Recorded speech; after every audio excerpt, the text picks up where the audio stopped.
नाबिगा जोधी के हवाले से रावी का बयान है कि 100 साल की उम्र हो गई मगर उनके एक भी दांत नहीं टूटे। और जिन लोगों ने दांत के टूटने के हवाले से रिवायत पेश की उन्होंने कहा कि दांत टूट भी जाता था, 90 साल की उम्र में भी दांत टूटता था तो उसी जगह पे नए दांत निकल आते थे। हुजूर की बरकतें, हुजूर की दुआओं की बरकतें हैं। अल्लाह रब्बुल इज्जत ने नाते पाक में बेशुमार बरकतें अता फरमाई हैं। कुछ लोग हाथ धोकर के नातखा के पीछे पड़े हुए हैं, इसकी जरूरत नहीं है।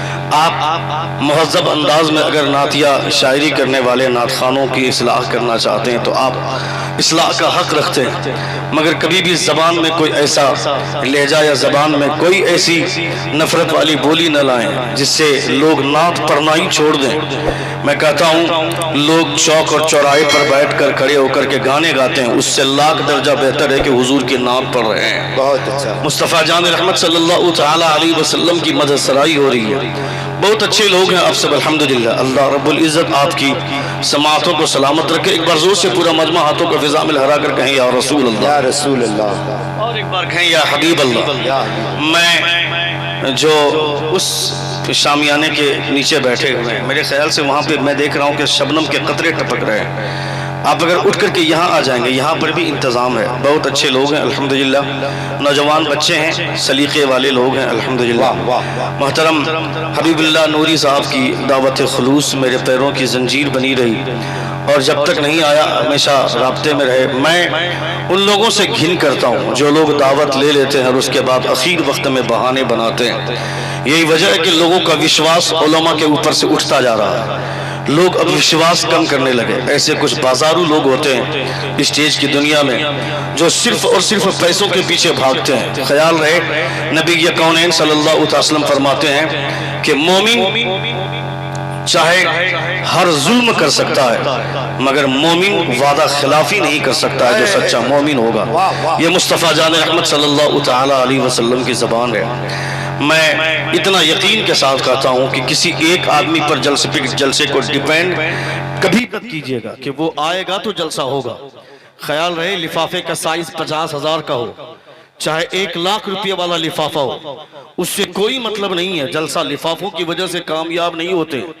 जिस जलसे पे हुजूर की नजर मोहब्बत पड़ जाती है वो जलसा आसमान को छू जाता है। जलसे हुजूर की वजह से कामयाब होते हैं। मुस्तफ़ा जान रहमत सल्लल्लाहु तआला अलैहि वसल्लम की नजर इनायत की वजह से कामयाब होते हैं। मोहतरम अजमत रजा भागलपुरी साहब क़िबला तशरीफ ले आए। मेरे बाद उनकी नातिया शायरी आप मुलाहिज़ा करेंगे। फिर उनके बाद एक शानदार खिताब हज़रतुल अल्लामा मौलाना जुनैद जमाली साहब क़िबला मददिल्लाहु नूरानी की खूबसूरत गुफ्तगू होगी। भाई अल्लामा अब्दुल रऊफ रौनक साहब क़िबला की शानदार निकाबत हो रही है अल्हम्दुलिल्लाह। मैंने कई बार इनकी निकाबत के जौहर देखे मगर आज ये वाकई आप लोगों के लिए कभी कभी अपने मेयार से नीचे उतरते, वरना लतीफ़ा साजी या लतीफ़ा गोई इनका मेयार नहीं है। ये मेयारी जबान रखते हैं, मेयारी गुफ्तगू करते हैं। चूंकि हमारा ज़ौक़ इतना बुरा हो गया, अब हम जलसों में भी बैठ करके जलसों की तैयारी होने से पहले ही लोग चौराहे पर खड़े होकर के बोलते हैं कि फला खतीब को बुला, हुआ हंसाता बहुत अच्छा है। मैं कहता हूं बेवकूफ, हंसना ही था तो चाय की दुकान काफी थी, हंसना ही था तो पान की दुकान काफी थी, हंसना ही था तो चौराहे पर हंस लेते। हुजूर का जलसा सजा कर कुरान की तिलावत करने के बाद, नबी की नात पढ़वाने के बाद एक ऐसे खतीब को बुलाया जो आखिर तक वो सिर्फ हंसाता है लोगों को। यानी खुदा के खौफ में बैठकर यहाँ रोना चाहिए था। अल्लाह रब्बुल इज्जत की खशियत क्या होती है, खुदा का खौफ क्या होता है, ये समझना चाहिए था अपने एक आलिम से। जो काम एक कॉमेडियन करता है वो काम अगर एक आलिम जुब्बा पहनकर टोपी लगाकर पगड़ी बांध कर करेगा तो एक कॉमेडियन और एक आलिम में फर्क क्या रहा। आलिम वो होता है जो मिंबर रसूल पर बैठकर कुरान की बातें करे, मुस्तफा की हदीस की बातें करे, अपने असलाफ की बातें करे। बरसों का शराबी हो तो शराब से तौबा करके उठे और मस्जिद का रास्ता देखने की कोशिश करे। ऐसा शौक आदमी लेकर के बैठे हुजूर की महफिल में। ये मुस्तफा की महफिल है। जब तक कुरान की तिलावत नहीं हुई थी ये स्टेज था, इसमें कोई भी चाहे तो बैठ सकता है। जब तक कुरान की तिलावत नहीं होती है इसमें नेता भी आएगा, विधायक भी आएगा, एमएलए आएगा, एमपी आएगा, खड़ा होकर पेशाब करने वाला भी आकर बैठना चाहे तो बैठ सकता है। कब तक? जब तक कुरान की तिलावत नहीं हुई थी, जब से कुरान की तिलावत नहीं हुई थी तब तक ये स्टेज था, मगर जैसे ही कुरान की तिलावत हो गई अब ये स्टेज नहीं, ये मिंबर रसूल बन गया, मिंबर नूर बन गया। और मिंबर रसूल पर कोई एमएलए नहीं बैठेगा, कोई एमपी नहीं बैठेगा, इस पे वो बैठेगा जिसके सीने में कुरान की दौलत होगी, जिसके सीने में मुस्तफा की हदीस। नारे तकबीर, नारे रिसालत, सीरते मुस्तफा कॉन्फ्रेंस। जिसके सीने में कुरान की दौलत होगी, जिसके सीने में मुस्तफ़ा जान रहमत सल्लल्लाहु तआला अलैहि वसल्लम की हदीस का इल्म होगा। अपने ज़ौक़ को इतना मत बुरा बनाइए, अपने ज़ौक़ को संभालिए, अपने आप को बदज़ौक़ मत बनाइए। हुजूर की महफिल में बैठकर मुस्तफ़ा जान रहमत सल्लल्लाहु तआला अलैहि वसल्लम का कैरेक्टर सुनने की कोशिश कीजिए। अल्लाह रब्बुल इज़्ज़त का लाख लाख शुक्र एहसान है कि इस वक्त बैठकर आप हुजूर का जिक्र सुन रहे हैं। हुजूर गौसे आज़म फरमाते हैं, कोई अगर मगरिब के बाद मुझे याद करता है तो मगरिब से पहले मैं उसे याद कर लेता हूं। ये हुजूर गौसे आज़म फरमाते हैं। कौन गौसे आज़म? जिनके ताल्लुक से हज़रत शेख इब्न वहब ने उनकी पैदाइश के 100 बरस पहले कहा था, अल्लाह would shine your face through a person who will appear very soon. His name would be Abdul Qadir and he would be say, my foot stays on the neck of all awliya of Allah. आप फरमाते हैं खुदा तुम्हारे चेहरे को रोशन करे उस शख्स के जरिए जो करीब पैदा होने वाला है। पैदा होगा इराक में मगर रहेगा बगदाद में, और वो ये कहेगा कदमी हादी अला रक़बती कुल्ली वलील्लाह, मेरा कदम तमाम औलिया अल्लाह की गर्दनों पर है। वो जब कहेगा ज़बान अब्दुल कादिर की होगी मगर बोली अल्लाह रब्बुल इज़्ज़त की होगी। ज़बान अब्दुल कादिर की होगी मगर बोली अल्लाह रब्बुल इज़्ज़त की होगी। हमेशा इंसान को इस एहसास के साथ बैठना चाहिए हुजूर की महफिल में कि थोड़ी देर बैठकर अपने बुजुर्गों की कहानी सुने, अपने बुजुर्गों का कैरेक्टर सुने। यहाँ बैठकर आदमी नबी कौनैन सल्लल्लाहु तआला अलैहि वसल्लम के गुलामों की कहानी, नबी कौनैन सल्लल्लाहु तआला अलैहि वसल्लम के कैरेक्टर की खुशबुएं लेकर के जाए। हमारे लिए सबसे बड़ा आइडियल मुस्तफा जान रहमत का कैरेक्टर है। और prophet has been sent for every man as a model. मेरा पैगंबर मॉडल की हैसियत से दुनिया में तशरीफ लाए। मेरे पैगंबर का कोई जवाब नहीं है। पंडित हरिचंद बोलता है कि एक अरब ने आदमी का बोलबाला कर दिया, खाक के जर्रों को हमदो से सुरैया कर दिया। खुद न थे जो राह पर औरों के हादी बन गए, क्या नजर थी जिसने मुर्दों को मसीहा कर दिया। पंडित हरिचंद ने जब ये शेर कहा था, तमाम पंडितों ने घेर कर कहा था पंडित हरिचंद को शर्म नहीं आती है, एक पंडित होकर मंदिर का पुजारी होकर मोहम्मद की बात करता है, मोहम्मद की तारीफ करता है। कौन है मोहम्मद? तुम मंदिर में घंटी बजाते हो, मंदिर में रामायण पढ़ते हो, मंदिर में गीता सुनाते हो, कुरान सुनाते हो, मंदिर में बैठकर लोगों को घंटियां बजाने की तालीम देते हो और मंदिर में बैठकर मोहम्मद की बात करता है। पंडित हरिचंद बोलता है, मैंने मोहम्मद के आने से पहले अरब की एक तारीख देखी है और मोहम्मद के आने के बाद एक मोहम्मद, मैंने अरब की तारीख देखी। अरब की दो हिस्ट्री है। अब मोहम्मद के आने से पहले जब मोहम्मद नहीं आए थे, मैंने अरब की वो तारीख देखी है कि एक घोड़े तालाब में अरब के सारे लोग जाते हैं पानी पिलाने के लिए कि मेरा घोड़ा पानी पिएगा। सारे लोग घोड़े को पानी पिलाने गए हैं मगर सबकी एक ख्वाहिश है, पहले मेरा घोड़ा पानी पिएगा, पहले मेरा घोड़ा पानी पिएगा, पहले मेरा घोड़ा पानी पिएगा। इस ख्वाहिश में लोग एक दूसरे से लड़ाई कर लेते हैं और एक दूसरे की जान और खून बहाने पर लोग आमादा हो जाते हैं। ये तो मोहम्मद के आने से पहले की तारीख है मगर मोहम्मद के आने के बाद का कैरेक्टर सुनो। ग़ज़वे यरमुक का मौका है, एक सहाबी को तीर लगा, तीर खाकर ताब लगा पाए, जमीन पर गिर गए। उन्होंने कहा कि कोई है जो मुझे पानी पिलाए। एक साहब पानी का मशकीज़ा लेकर पहुंचे, वो पानी का कतरा अपने मुंह के अंदर डालने ही वाले थे कि दूसरे मुसलमान की आवाज आई, कोई है जो मुझे पानी पिलाए। उन्होंने कहा कि मुझसे ज्यादा जरूरत मेरे मुसलमान भाई को है, उसे पानी पिलाओ। इन्होंने पानी पीने से इनकार कर दिया, मशकीज़ा लेकर दूसरे के पास पहुंचे। सुन रहे हैं?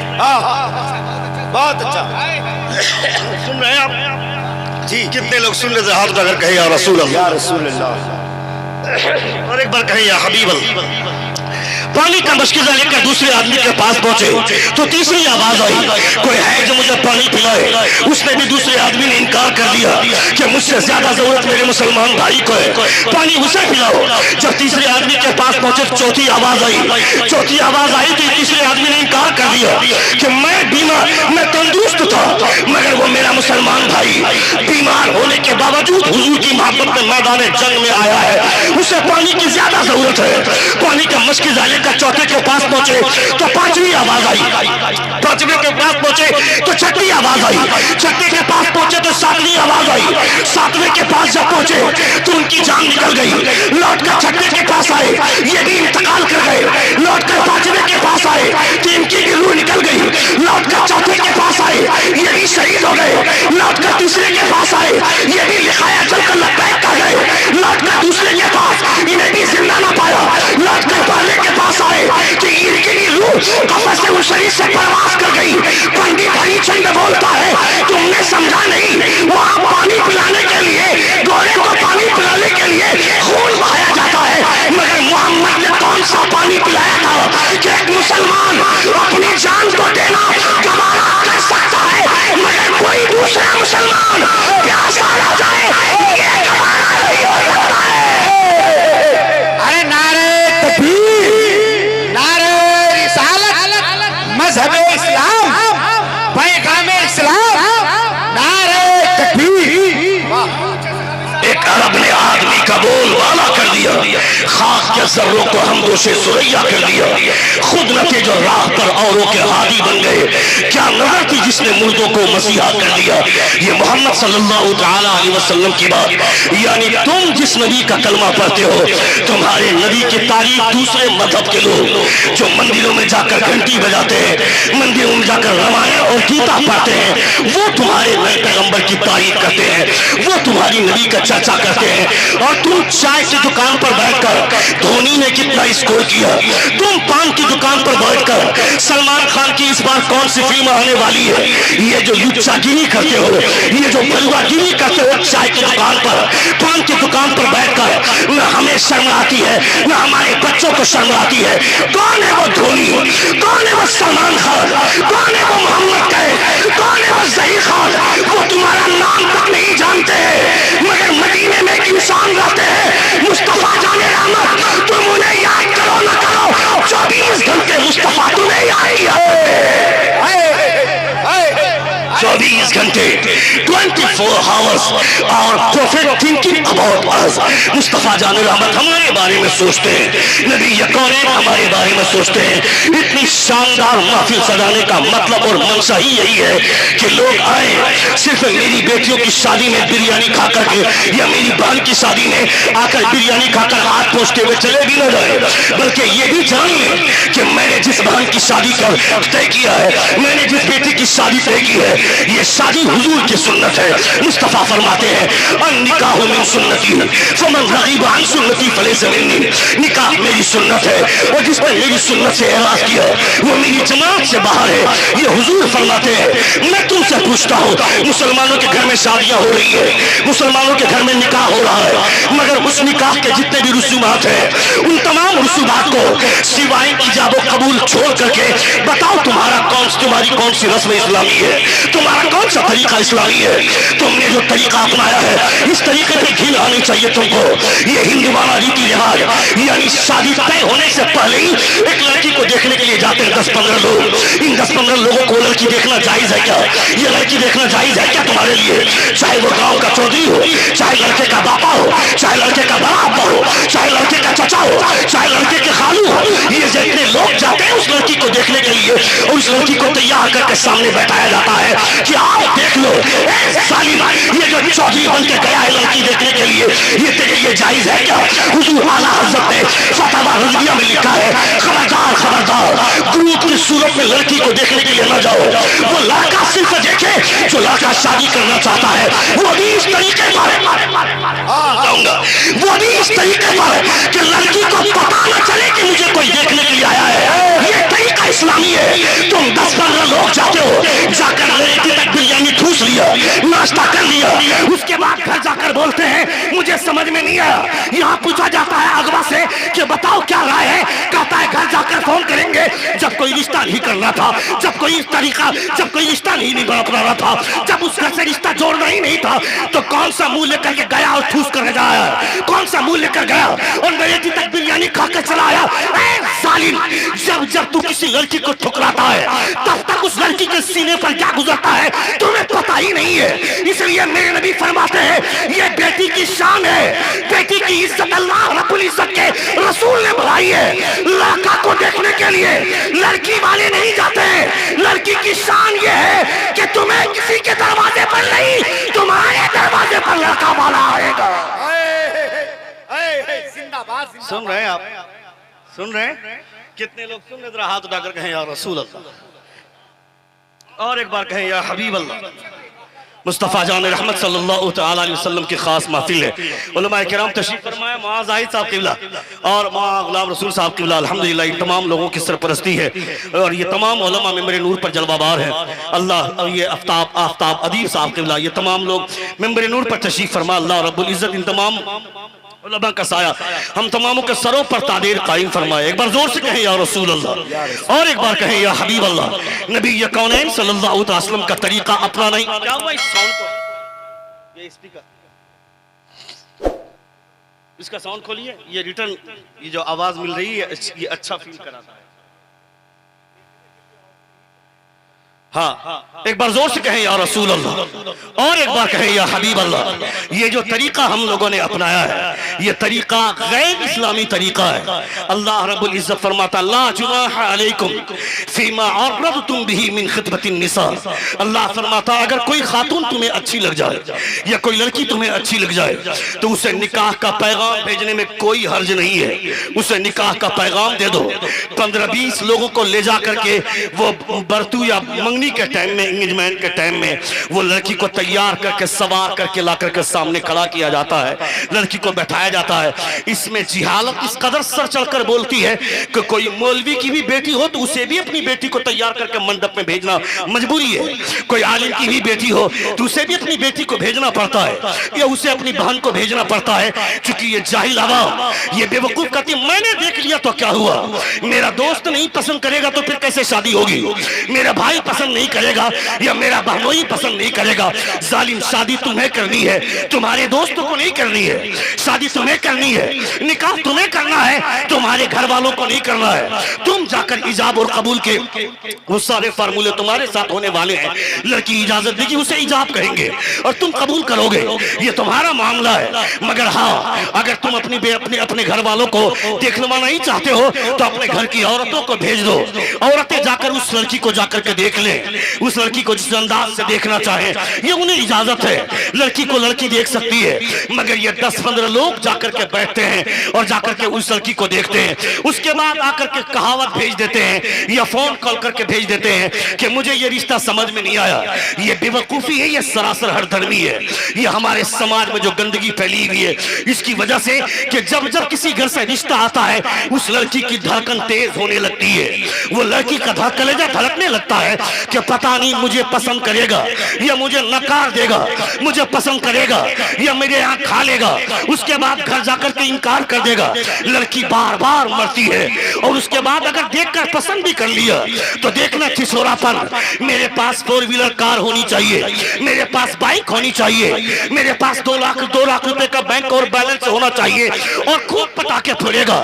डीजे ले आया, डीजे ला करके जब तक लौंडियां नाचेंगी नहीं, जब तक ये छोकरे नाचेंगे नहीं तब तक घर में शादी ही नहीं होगी। एक बेवकूफ अपने पैसों से लाया होता तब ये गर्मी तुम्हारी समझ में आती, मगर ससुराल के पैसों पर ये जो चड्डी पहना हुआ है ये चड्डी भी तेरी अपनी नहीं है, ससुराल के पैसे से लाई हुई चड्डी है। ये जो सूट बूट पहन के बैठा है ये भी तेरे ससुराल के पैसों की गर्मी है। अपने पैसे से पहनता उसके बाद गर्मी दिखाता तब तेरी गर्मी समझ में आती। ससुराल वालों पर दबाव डालना, मुझे बैंक बैलेंस वाले से शादी करनी है, मुझे कार चाहिए। मैं कहता हूं बेवकूफ, इसीलिए तू जलील होता है, इसीलिए रुसवा होता है। नबी ये कौनैन फरमाते हैं खबरदार खबरदार, अल्लाह रब्बुल इज्जत ने बेटियों को इज्जत अता फरमाई है। जब ये लड़की पैदा होती है आसमान से फरिश्ते आकर उस लड़की को घेर लेते हैं, उस पर साया फगन करते हैं और ये फरिश्ते अल्लाह रब्बुल इज्जत से दुआएं करते हैं, ऐ परवरदिगार परवरदिगारा, आज से इस घर में बेटी पैदा हुई है, इसलिए इस घर में आज से अपनी रहमत भी नाजिल फरमा, बरकत भी नाजिल फरमा। वाह वाह वाह वाह, नारे तकबीर, नारे रिसालत, बहुत बहुत। इस घर में आज से अपनी रहमत भी नाजिल फरमा, अपनी बरकत भी नाजिल फरमा। ये मुस्तफ़ा जान रहमत सल्लल्लाहु अलैहि वसल्लम की हदीस कहती है। हुजूर फरमाते हैं, कंजुल उम्माल की हदीस से पाक है, मुस्तफ़ा फरमाते हैं जब किसी के घर में बेटा पैदा होने वाला होता है तो उस बेटे से पैदाइश वाली सुबह में अल्लाह रब्बुल इज्जत फरमाता है, मेरा बंदा दुनिया में जा रहा है, जाओ अपने बाप की लाठी बनना, अपने बाप के बुढ़ापे का सहारा बनना, अपने बाप की मदद करना। और जब कोई बेटी पैदा होने वाली होती है तो अल्लाह फरमाता, मेरी बंदी दुनिया में जा रही है, जाओ तेरे जाने से पहले पहले मैं तेरे बाप को अमीर बना दूंगा, तेरे बाप का सहारा मैं बनूंगा, तेरे बाप के बुढ़ापे की लाठी अल्लाह रब्बुल इज्जत फरमाता है मैं सहारा बनूंगा। यही वजह है कि लड़कों के यहाँ आदमी कीमती बिरयानी खाकर भी जाता है, औकात नहीं थे तो खिलाया क्यों?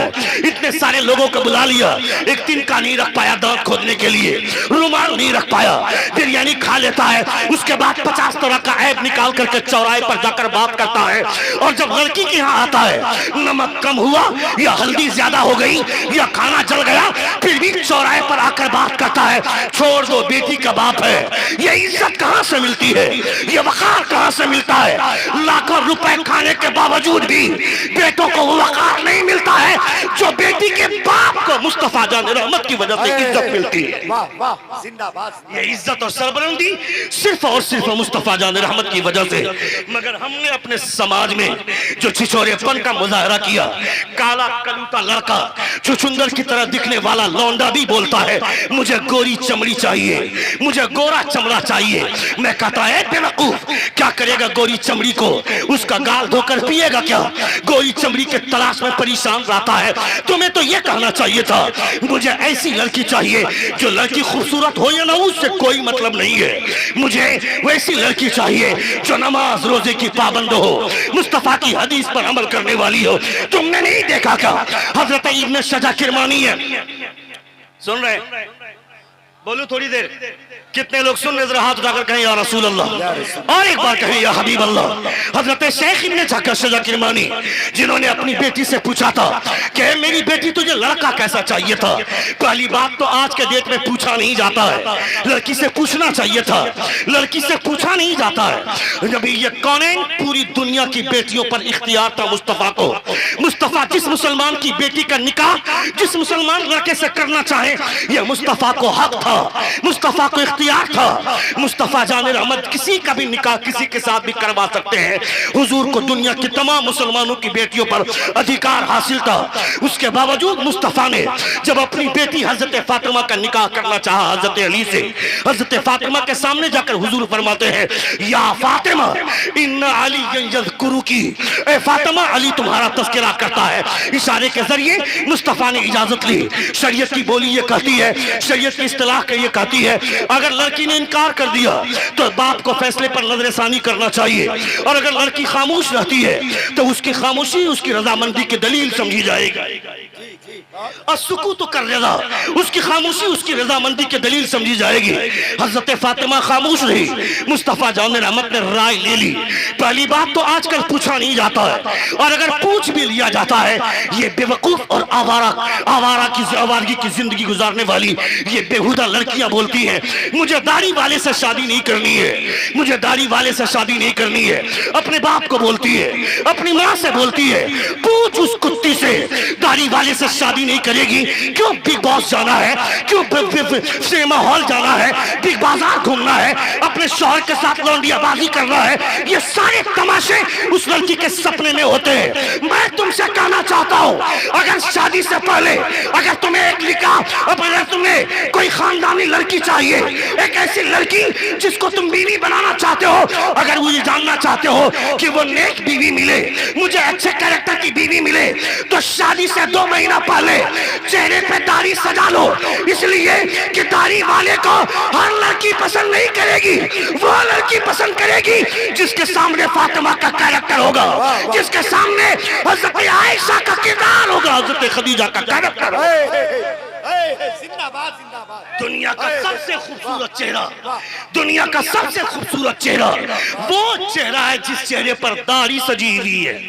जोर से बोलिए, जोर से बोलिए, जोर से बोलिए। दुनिया का सबसे हसीन चेहरा मेरे मुस्तफा का चेहरा है और मेरे मुस्तफा के चेहरे पर दाढ़ी सजी हुई है।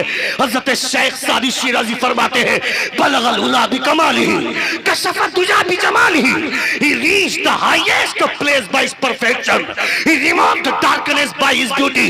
दुनिया के तमाम खूबसूरत चेहरे एक तरफ और आमना के लाल का तलवा एक तरफ। दुनिया के तमाम चेहरे लाइट की वजह से चमकते हैं, मगर मेरे मुस्तफा अंधेरे में मुस्कुरा दे तो कायनात में उजाला छा जाता है। वाह वाह वाह, जिंदाबाद। मेरे हुजूर का चेहरा है और मेरे हुजूर के चेहरे पे दाढ़ी है, हजरत अली के चेहरे पे दाढ़ी है, सिद्दीक अकबर के चेहरे पे दाढ़ी है। अगर कोई लड़की कहती है मुझे दाढ़ी वाले से शादी नहीं करनी है, इसका मतलब है कि उस लड़की का कैरेक्टर अच्छा नहीं है, उस लड़की का किरदार अच्छा नहीं है। इसलिए मैं तुमसे कहना चाहता हूं, अगर तुम्हें कोई अच्छी लड़की चाहिए तो शादी से 2 महीना पहले दाढ़ी रख लो, तुम्हें समझ में आ जाएगा कि तुम्हारे निकाह में लड़की कैसी आ रही है। पहली बात तो पूछा नहीं जाता है, और अगर पूछ भी लिया जाता है तो इस तरह के बेशर्मी वाले जवाब मिलते हैं। मगर हजरत इब्ने सजा किरमानी ने अपनी बेटी से पूछा था, तुम्हें लड़का कैसा चाहिए? लड़की जवाब देती, अब्बा हुजूर मुझे ऐसा लड़का चाहिए जो नमाज का पाबंद हो, खुदा पर भरोसा करने वाला हो, अल्लाह रब्बुल इज्जत का खौफ रखने वाला हो। हजरत इब्ने सजा किरमानी रात के सन्नाटे में चले अपने लिए दामाद तलाश करने के लिए और अपनी बेटी के लिए लड़का तलाश, अपनी बेटी के लिए शौहर तलाश करने के लिए। कान खोलकर सुन ले हर वो बाप, हर वो बाप, चाहे वो बेटी का हो चाहे वो बेटे का बाप हो, हर वो आदमी कान खोलकर सुन ले जो अपनी बेटी के लिए लड़का और अपने लिए दामाद तलाश करने के लिए वहां जाते हैं, जिनके दरवाजे पर 4 व्हीलर कार लगे होते हैं, जिसके पास बैंक और बैलेंस है। हजरत इब्ने सजा किरमानी रात के सन्नाटे में 2 बजे रात को अपने घर से निकलते हैं और चलते हैं दामाद तलाश करने। कहां जा रहे हैं? मस्जिद में पहुंच रहे हैं। मस्जिद में जाकर सर को सजदे में रखकर खुदा से फरियाद करते हैं, परवरदिगारा मेरी बेटी ने जैसे लड़के का डिमांड किया है, उस लड़के का जो रिक्वायरमेंट है, ऐसा लड़का मैं कहां तलाश करूंगा? परवरदिगारा मेरे लिए कोई बेहतर राह दिखा दे। सजदे में जाकर खुदा से दुआ कर रहे हैं, अचानक एक हल्की सी आवाज, सिसकियों वाली आवाज, रोने वाली आवाज कानों से टकराई। सजदे से सर उठाया, तवज्जो दी तो मस्जिद के दाहिने जानिब के कोने पे, दाहिने कोने पे एक जवान लड़का अपने सर को सजदे में रखकर खुदा से दुआ कर रहा है, ऐ मौला अगर मेरे निकाह में कोई बीवी आए तो परवरदिगारा मेरी बीवी गोरी चमड़ी वाली हो या ना हो, खूबसूरत हो या ना हो, उससे मतलब नहीं है। मेरी बीवी मुस्तफा जान रहमत की सुन्नतों की पाबंद हो, नमाज की पाबंद हो, दीनदारी उसके अंदर हो।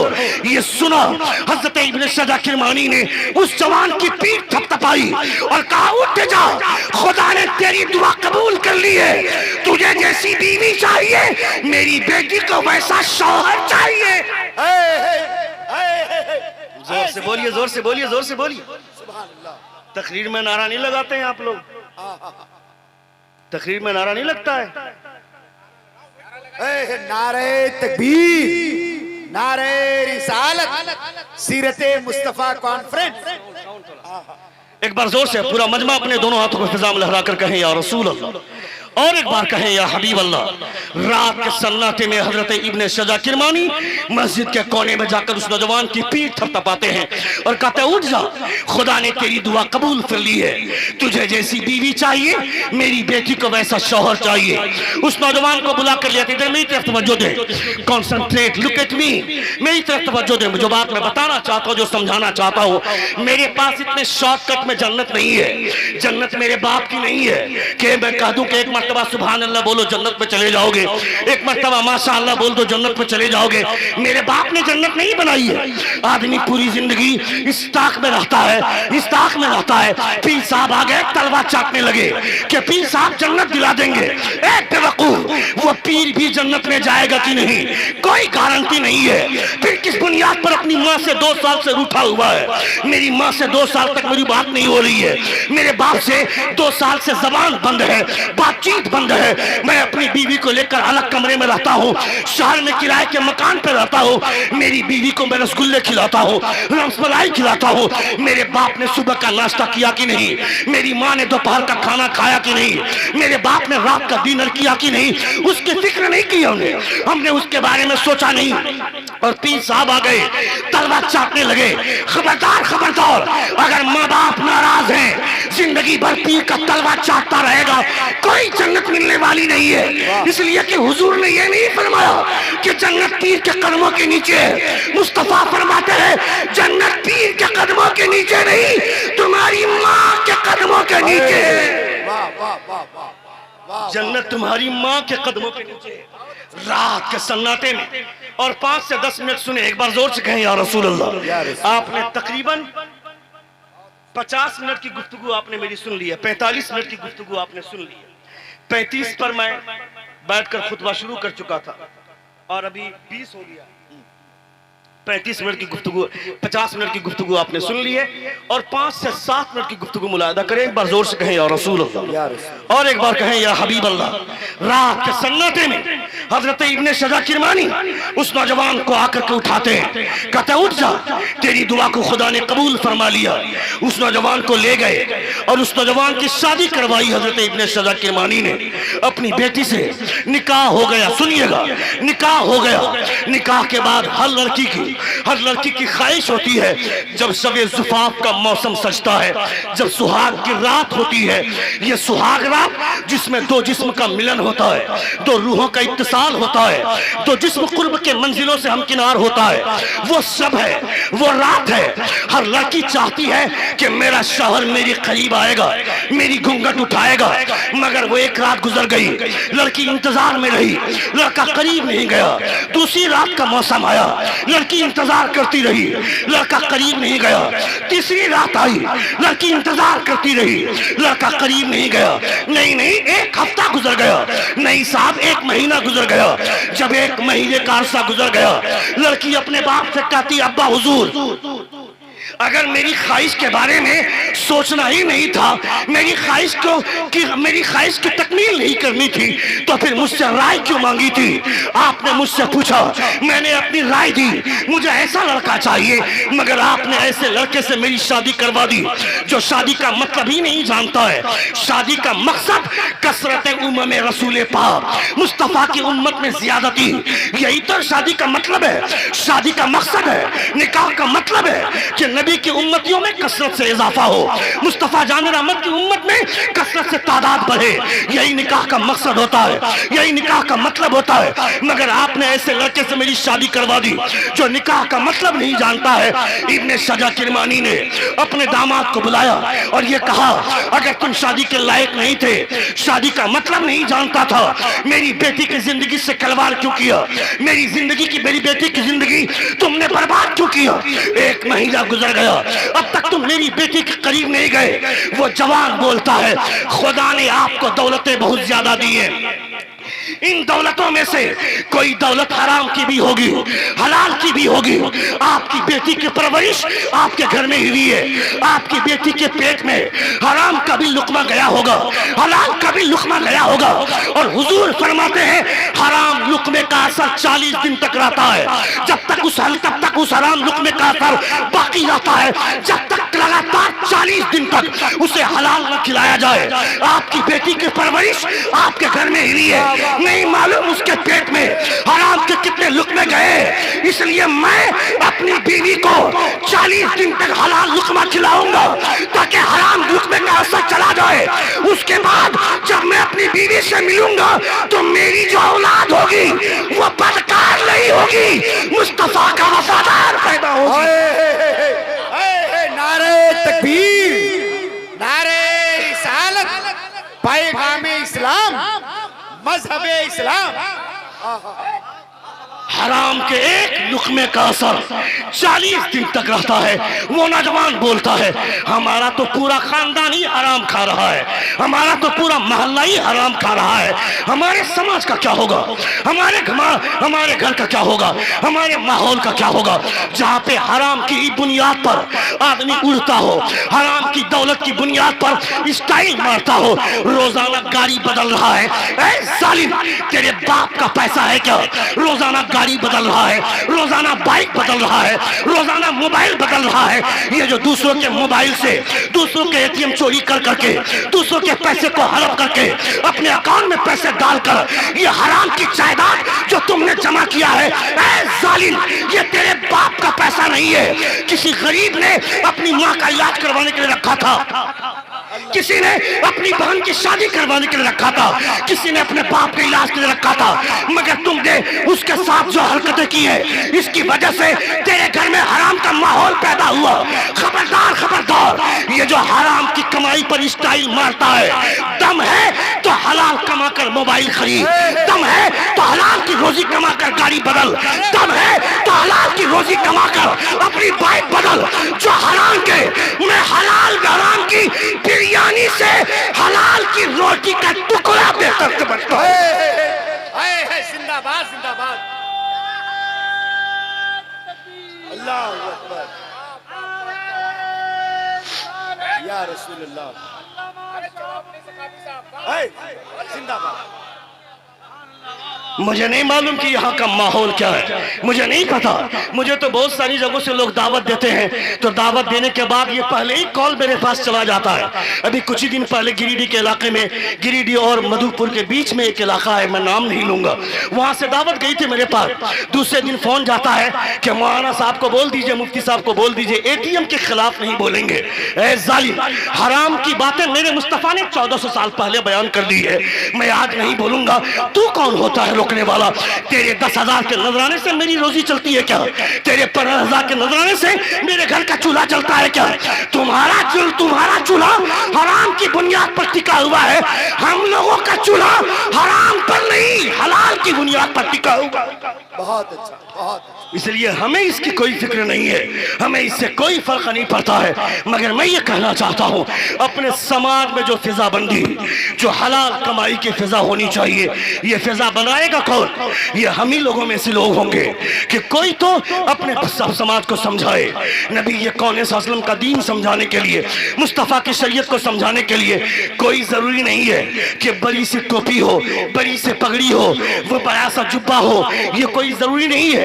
नबी का दीन समझाने के लिए कोई खड़ा होकर के पेशाब कर रहा है, उसके करीब में कोई मुसलमान भाई है तो वो उसे समझा सकता है, भाई खड़ा होकर के पेशाब क्यों कर रहा है, बैठ कर पेशाब करना। कोई खड़े खड़े पानी पी रहा है तो आप भी उसे समझा सकते हैं, मेरे भाई बैठ कर पानी पीना ये हुजूर की सुन्नत है। मुस्तफा जान रहमत फरमाते हैं, खड़े होकर कोई एक कतरा पानी गलती से हलक के अंदर डाल लेता है तो उंगली डालकर क्या करना है, ये मेरे हुजूर फरमाते हैं, बैठ कर पानी पियो। अब तो साइंसदानों का भी कहना है कि जो खड़े होकर पानी पीता है उसे हाइड्रोसिल की बीमारी होती है, जो बैठ कर पानी पीता है वो इस बीमारी से महफूज रहता है। यानी दुनिया का सारा मेडिकल साइंस फेल है। मुस्तफा के कदमों की गुबार छानोगे, तुम्हें एहसास होगा, तुम्हें पता चलेगा दुनिया के तमाम इल्म वालों से बेहतर मुस्तफा का इल्म है। रसूल ज़ीबकार सल्लल्लाहु अलैहि वसल्लम से बेहतर कोई नहीं है। जिंदगी ने फिर कभी वफा की तो इंशाअल्लाह ताला गुफ्तगू होगी। अस्तगफिरुल्लाह रब्बी मिन कुल्लि ज़ंबिन व अतूबु इलैह। जोर से कलमे शहादत पढ़िए, अशहदु अल्ला इलाहा इल्लल्लाह व अशहदु अन्ना मुहम्मदन अब्दुहु व रसूलुहु। अस्सलामु अलैकुम व रहमतुल्लाह।